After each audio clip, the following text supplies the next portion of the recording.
Okay, good morning friends and student.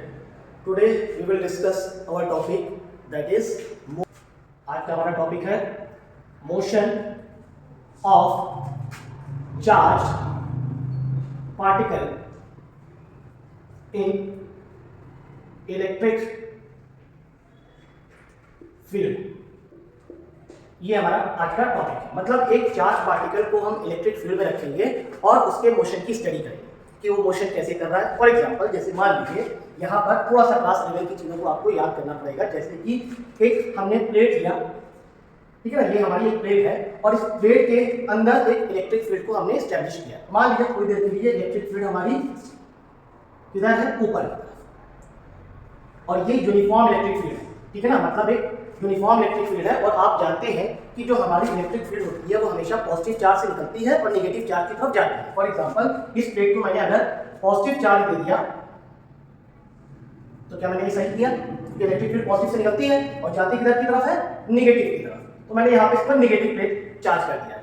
और एक बड़ी इंपॉर्टेंट बात, यहाँ पे हम फ्री ग्रेविटी स्पेस मानकर चलते हैं। ग्रेविटी का यहाँ कोई भी इफेक्ट यहाँ पे नहीं है, कोई रोल नहीं है। तो आप ये ना सोचिए ग्रेविटी वगैरह यहाँ पे एक्ट नहीं कर रही है, बिल्कुल नहीं एक्ट कर रही है, ठीक है ना। एजम्पशन हम ये मानकर चलते हैं कि ये जो भी हम कॉन्सेप्ट बता रहे हैं ये फ्री ग्रेविटी स्पेस के लिए बात कर रहे हैं, ठीक। अच्छा, अब एक चार्ज पार्टिकल को हमने मान लीजिए यहाँ पे छोटा सा एक चार्ज पार्टिकल इलेक्ट्रॉन दिया और इस इलेक्ट्रॉन का कुछ मास है m, और इस इलेक्ट्रॉन को मैंने कुछ वेलोसिटी मान लीजिए v वेलोसिटी से इसको इस रीजन के अंदर एंटर किया।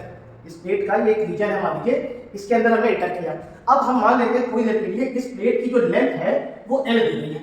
इस प्लेट की लेंथ कितनी दी गई है, अब होगा क्या कि अगर ये इलेक्ट्रॉन इस फील्ड के अंदर जाएगा, और फील्ड हम कैसे दिया है, यूनिफॉर्म। यूनिफॉर्म इलेक्ट्रिक फील्ड का मतलब आपको पता होगा हर पॉइंट पर जहां पे इलेक्ट्रिक फील्ड की वैल्यू कांस्टेंट है, ठीक है। अब जब कोई चार्ज पार्टिकल किसी इलेक्ट्रिक फील्ड के अंदर आता है तो उस पर एक फोर्स एक्ट करती है। अगर आपको याद हो तो आपको पढ़ा होगा आपने कि अगर किसी इलेक्ट्रिक फील्ड के अंदर कोई चार्ज पार्टिकल आता है तो उस चार्ज पार्टिकल पर एक फोर्स एक्ट करती है, और वो फोर्स कितनी होती है, Q × E। और ये फोर्स की जो डायरेक्शन होती है वो डायरेक्शन इलेक्ट्रिक फील्ड के डायरेक्शन में होती है। अगर पॉजिटिव है कि नेगेटिव है, अगर पॉजिटिव चार्ज है तो इलेक्ट्रिक फील्ड की डायरेक्शन में फोर्स एक्ट करती है, और अगर हमारे पास चार्ज नेगेटिव है तो फोर्स का मैग्नीट्यूड तो वही रहता है लेकिन उसकी डायरेक्शन चेंज हो जाती है। यानी इलेक्ट्रिक फील्ड के अपोजिट डायरेक्शन में नेगेटिव चार्ज का डायरेक्शन होता है फोर्स का। अब यहाँ पे वही चीज है, इलेक्ट्रॉन हमें पता है कि एक नेगेटिव चार्ज पार्टिकल है। अगर ये इलेक्ट्रॉन, आप थोड़ा सोचिएगा, इलेक्ट्रॉन जाना तो ऐसे जा रहा है सीधा सीधा, इसका पाथ तो ये ऐसा होगा, लेकिन आप भी जान रहे हैं कि ये इलेक्ट्रिक फील्ड के अंदर आएगा, इस पे लगेगी एक फोर्स। और जब कोई negative charge particle electric field के अंदर आता है तो उस पर फोर्स इलेक्ट्रिक फील्ड के अपोजिट में लगेगी। मतलब ये मान लीजिए ये जो इलेक्ट्रॉन है ये कहीं ना कहीं इसका पाथ क्या हो जाएगा, कुछ ऐसा हो जाएगा, इसका पाथ ऐसा हो जाएगा। यस और नो, सही है कि नहीं भाई? क्यों ऐसा हो जाएगा, क्योंकि भाई जो चार्ज हमारा इलेक्ट्रॉन है उस पर फोर्स इलेक्ट्रिक फील्ड इधर लग रही है और फोर्स इधर लगेगी उसके अपोजिट में, तो ये चार्ज पार्टिकल नीचे आने लगेगा। तो इस पर यही सवाल पूछा जाता है, दो तीन बातें पूछते हैं। पहली बात तो ये पूछी जाती है किसको, इस चार्ज पार्टिकल को कितना टाइम लगेगा इस पूरी प्लेट को क्रॉस करने में। दूसरा, ये जो डिस्प्लेसमेंट हो रहा है वाई डायरेक्शन में, ये कितना इसका डिस्प्लेसमेंट हुआ वाई डायरेक्शन में। अब इसके लिए थोड़ी सी हमें काइनेटिक्स की इक्वेशन सॉल्व करनी है और कुछ। अब ये बताइए इस पर अगर हम देखें एक्सेलरेशन इस चार्ज पार्टिकल पे कितना आ रहा होगा। आपने एक्सेलरेशन का फॉर्मूला पढ़ा होगा। एक्सेलरेशन क्या होता है, फोर्स अपॉन मास। अगर मैं इस पर फोर्स देखूं तो फोर्स कितनी लग रही है, Q × E / m, ठीक है ना। अब बात करें कि एक्सेलरेशन हमारा कांस्टेंट है कि वेरिएबल है, सोच के बताइएगा। आप देखिए चार्ज तो कांस्टेंट ही होगी वैल्यू। इलेक्ट्रॉन के चार्ज की वैल्यू याद होगा आपको, कितना होता है इलेक्ट्रॉन पर चार्ज, -1.6 × 10⁻⁻19 कूलम। इलेक्ट्रिक फील्ड हम यूनिफॉर्म एज्यूम करके चल ही रहे हैं, और रहा मास, इलेक्ट्रॉन का मास भी हमें पता है 9.1 × 10⁻31 kg होता है। अच्छी बात है, यानी ओवरऑल एक्सेलरेशन हमारा यहाँ पे क्या दिख रहा है आपको, एक कांस्टेंट दिख रहा है। अब एक्सेलरेशन अगर कांस्टेंट है तो आपको पता है हम यहाँ पे काइनेमेटिक की इक्वेशन अप्लाई कर सकते हैं। अब काइनेमेटिक की इक्वेशन अप्लाई करने के लिए हमको x और y डायरेक्शन में हमको चीजों को लिखना है। जैसे मान लीजिए x डायरेक्शन की बात करते हैं, अगर मैं x डायरेक्शन को थोड़ा सा यहाँ पे देखूं तो x डायरेक्शन में अगर मैं देखूं तो आप बताइए कितना लेंथ हमने एज्यूम करके चलना है, प्लेट की लेंथ l लेके चलना है।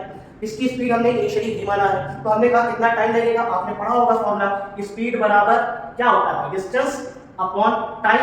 हमने कहा सर डिस्टेंस हम l मानकर चल रहे हैं, टाइम हमने कहा t एज्यूम कर लेते हैं, स्पीड आपको पता है, तो यहां से t बराबर डिस्टेंस l और इनिशियल स्पीड इसकी कितनी है, x डायरेक्शन में, भाई इसकी x डायरेक्शन में वेलोसिटी दी गई है v, तो यानी यहां पे हम l/v मान लिया। इसका फॉर्मूला एक इक्वेशन हमारी मिल गई टाइम की। मतलब इतना टाइम लगेगा इसको क्रॉस होने में। अच्छा एक बात बताइए, इसका एक्सेलरेशन x में कितना होगा और y में कितना होगा? भाई देखिए ये जो चार्ज है कहीं ना कहीं y डायरेक्शन में, फोर्स y डायरेक्शन में लग रही है तो एक्सेलरेशन y डायरेक्शन में होगा। मतलब ये जो एक्सेलरेशन आपको लिखा था मैंने, ये y डायरेक्शन में लिखा है, यानी y डायरेक्शन में एक्सेलरेशन कितना होगा, q डिवाइडेड बाय m। अच्छा और x की बात करें थोड़ा सा, क्या x में एक्सेलरेशन एक्ट करेगा? आप बताइए, x डायरेक्शन में जब फोर्स ही नहीं लग रही है, फोर्स को पता y डायरेक्शन में एक्ट कर रही है, तो एक्सेलरेशन भी y में ही एक्ट करेगा, x में नहीं करेगा, यानी x में एक्सेलरेशन होगा 0। अच्छा जब x में एक्सेलरेशन 0, किसी भी पार्टिकल किसी बॉडी का एक्सेलरेशन 0 का मतलब क्या होता है, उसकी वेलोसिटी क्या होती है, कांस्टेंट होती है। अब वेलोसिटी कांस्टेंट है, इसका मतलब जो इनिशियल होगी x डायरेक्शन में, इनिशियल वेलोसिटी हमको क्या क्वेश्चन में दी गई थी, और फाइनली भी जब ये पार्टिकल निकलेगा बाहर, कुछ एंगल है जो भी है, इसी एंगल की बात कर रहे हैं, लेकिन इसकी फाइनल वेलोसिटी क्या होगी, फाइनल वेलोसिटी x डायरेक्शन में भी सेम ही रहने वाली है क्योंकि एक्सेलरेशन 0 है। अब बात करते हैं y डायरेक्शन एक्सेलरेशन है, तो इसका y डायरेक्शन की डिस्प्लेसमेंट की बात करें तो फॉर्मूला हम लगा देंगे s बराबर ut plus half at square. अब बताइए मुझे s की जगह यहाँ y डायरेक्शन को हमने क्या मान लिया है, y लिख देते हैं थोड़ी देर के लिए, ठीक है।